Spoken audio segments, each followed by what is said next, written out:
ফের শিক্ষার দাবিতে সরব আদিবাসী ছাত্রছাত্রীরা প্ল্যাকার্ড হাতে রাস্তায় বসে আন্দোলনে ছাত্রছাত্রী ও অভিভাবকরা।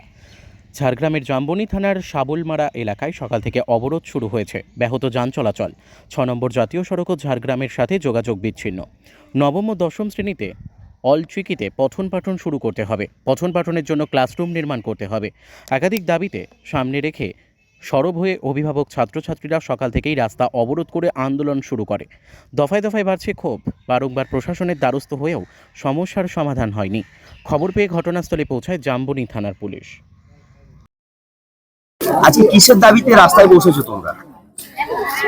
আমরা এই পাস করে 9-এ উঠেছি। 9-এ উঠে করে রেজিস্ট্রেশন হচ্ছে না আমাদের গার্জিয়ানদেরকে স্কুল হবে হবে বলে করে আমাদের স্কুলে এখনো পর্যন্ত হচ্ছে না। আর আমাদের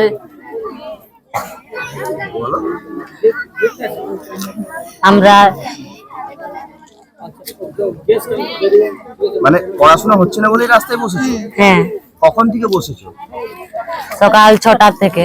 কতক্ষণ বসে থাকবে এখানে? যতক্ষণ আমাদের কাছে অর্ডার আসবে না যে ততক্ষণ। কিসের অর্ডার? মানে ক্লাসরুম বানিয়ে দেওয়ার? ক্লাসরুম বানিয়ে দেওয়ার, রেজিস্ট্রেশন হওয়ার। আচ্ছা, কি নাম তোমার? জিতেন মুর্মু।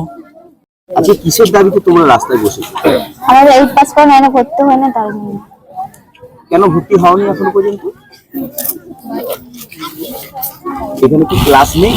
না, তাহলে অন্য জায়গায় ভর্তি হওনি কেন? এখানে কি ভর্তি, এখানে পড়াশোনা হবে বলে কেউ বলেছিল? আশা দিয়েছে, তাই আশা দিয়ে রেখেছে এখানে, তাই করবো। মানে এখানে পড়াশোনা হবে কেউ বলেছিল? হ্যাঁ, কে বলেছিল? শিক্ষামন্ত্রী। কিভাবে, মানে লিখিত ভাবে কিছু পাঠিয়েছে? তো এখনো পর্যন্ত ক্লাসরুম গড়ে তোলা হয়নি? না, কিভাবে তাহলে পড়াশোনা চলছে? আমরা নিজে দিয়ে পড়ছি। হ্যাঁ, আমরা নিজে পড়ছি। স্কুলের স্যার নেই?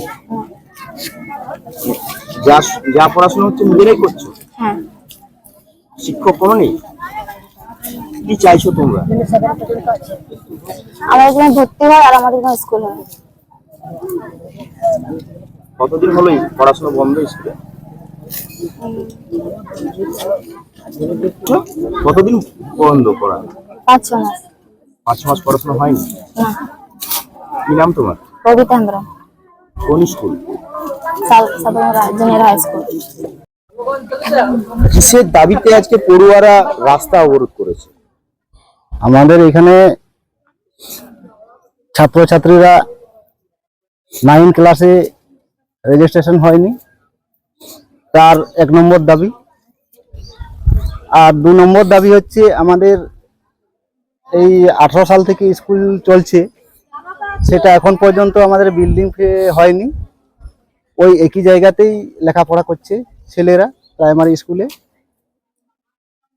আর 3 নম্বর দাবি হচ্ছে আমাদের স্কুলটা, এই প্রাইমারি স্কুলটাতে কোনো মোটামুটি আমাদের সরকারি প্রকল্প মানে কোনো আমরা পাইনি।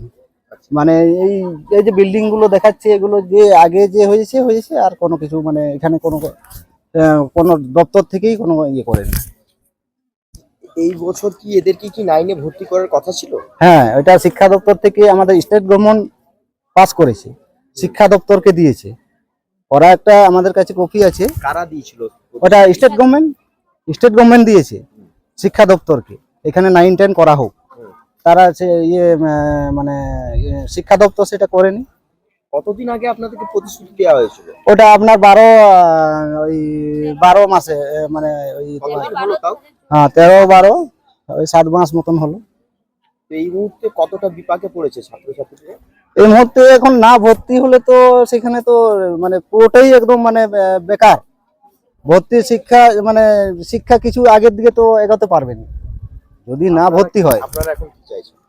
আমরা চাইছি এখানে আমাদের ছেলেমেয়েরা ভর্তি হোক, রেজিস্ট্রেশন হোক এইখান থেকেই, এটাই আমরা চাই। আর বিল্ডিং হোক, এটাই আমরা চাই। কতক্ষণ চলবে এই অবরোধ? এই অবরোধ আমাদের যতক্ষণ না প্রতিশ্রুতি মানে আমাদের লিখিত রিটিন না দিয়েছে ততক্ষণ আমাদের চলবে। কার কাছ থেকে চাইছেন? এটা আমাদের আধিকারিক যারা আছে, ডিআই, ডিএম, হ্যাঁ এসআই এরা যারা শিক্ষা দপ্তরের লোকজন তাদের কাছে যদি তারা যদি এসে বলে যে আমরা এরকম দেব, উনি আমাদেরকে অনেক সাহায্য করেছেন। ওনার দ্বারা তো সম্ভব নয়, উনি যেটা বলেছেন আমাদের এই যে মানে এমএলএ সাহেব যেটা মানে করেছে, ওই যে আমাদের শিক্ষা স্টেট গভর্নমেন্ট থেকে পাস করে দিয়েছে, বাকি শিক্ষা দপ্তরে আটকে আছে। এই হচ্ছে ব্যাপার। আমাদের এমএলএ সাহেব অনেক, হ্যাঁ আমার নাম পঞ্চানন মান্ডি।